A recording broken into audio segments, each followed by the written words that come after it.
so you can see what I'm doing here. And I'm going to throw it down so that this coil here merges with the clay body down here. Right. So I'm just going to pinch a little bit of it and push it downwards. You can see the clay moving,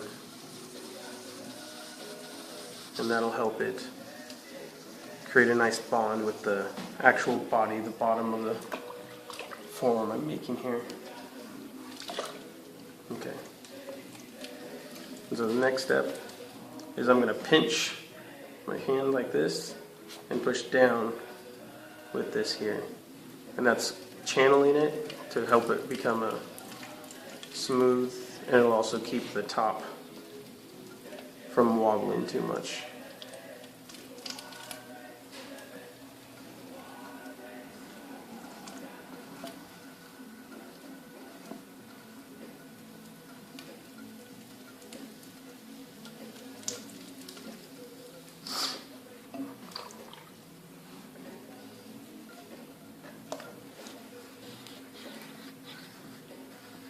And right, what I'm doing now is just collaring it in because it's flaring out a little bit too much from what I want.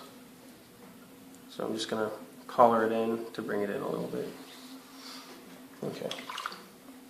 And now I'm going to pinch from down here and pull up. That'll help smooth out these sides. And so I'm just pinching a little bit of clay. I'm also pushing in a little bit because I don't want it to flare outwards and create a wider top than I want. With something this large, it makes it really difficult to bring back in if it goes out really wide. I'm just going to do it again, pinching and pushing in at the same time. So pushing in just means I'm putting more pressure with my right hand here and less pressure with my inside hands.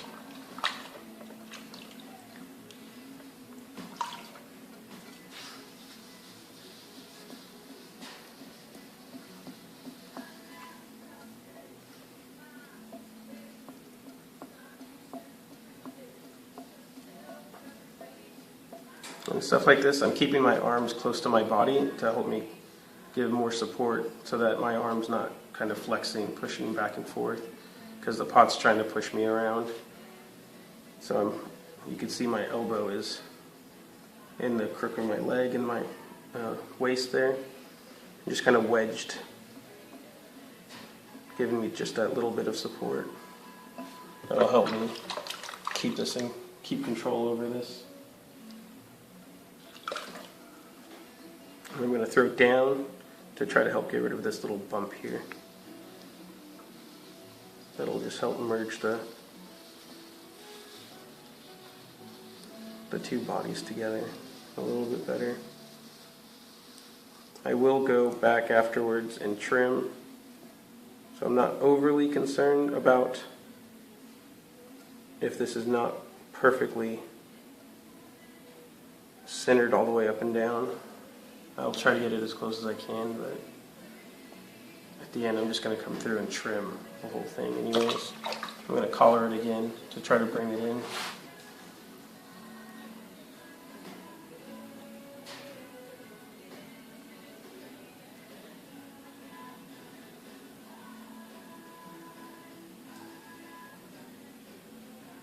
There we go. It's looking better than it did when I first entered the coils, at least. Not looking amazing, but it is giving it, because say the bottom was right about there.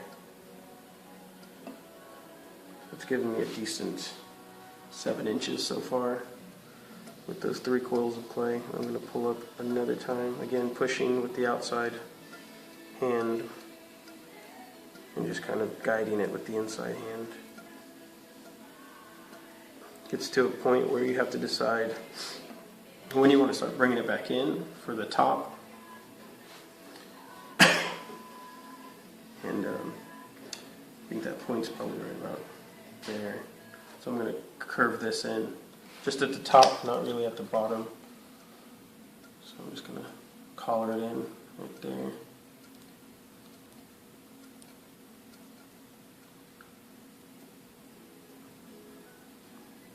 And here I'm using this hand to angle it in while supporting it with my inside hand.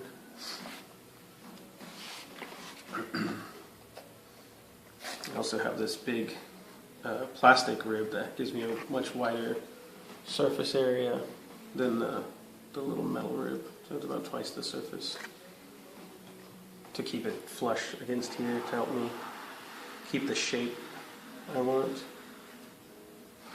A piece of wood would also work. Would actually be better if you had a longer piece of wood that could go all the way from the bottom up to the top if you wanted it perfectly straight.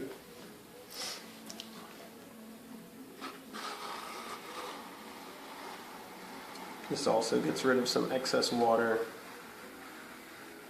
on the top, on the outside of it. Keeps it drier.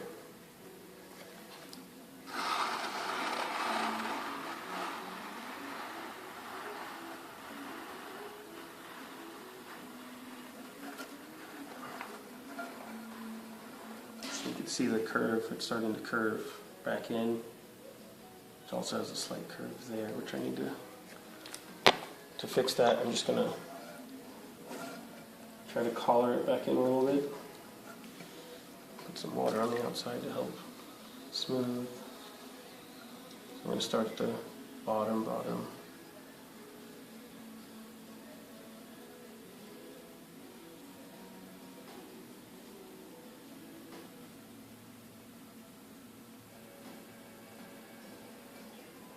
There we go. It's a little bit better. And I could always add some more clay here. I'd coil on the outside to bulk that up to make it a smoother transition. I don't like doing that because every time you add clay like that, there's a chance of trapping air bubbles. So what I'll probably do is try to get rid of it with when I trim it down.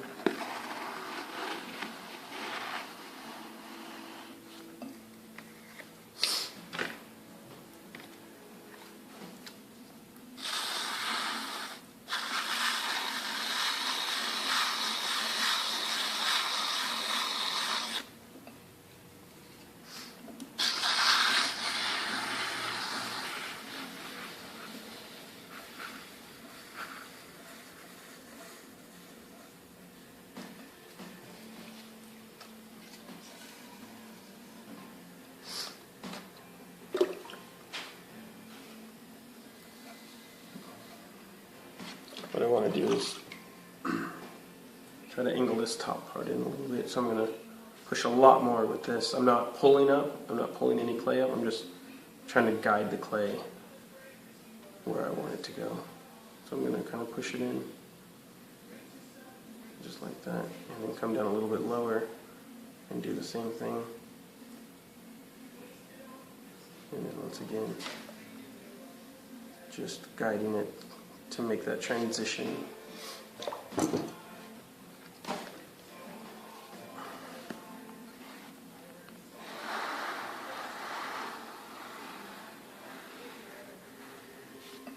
And so now that I've pulled up as much as I can, or as much as I want to, because I want to leave it the top fairly thick, about ½ inch or so, because I'm going to put another course of coils on top of this.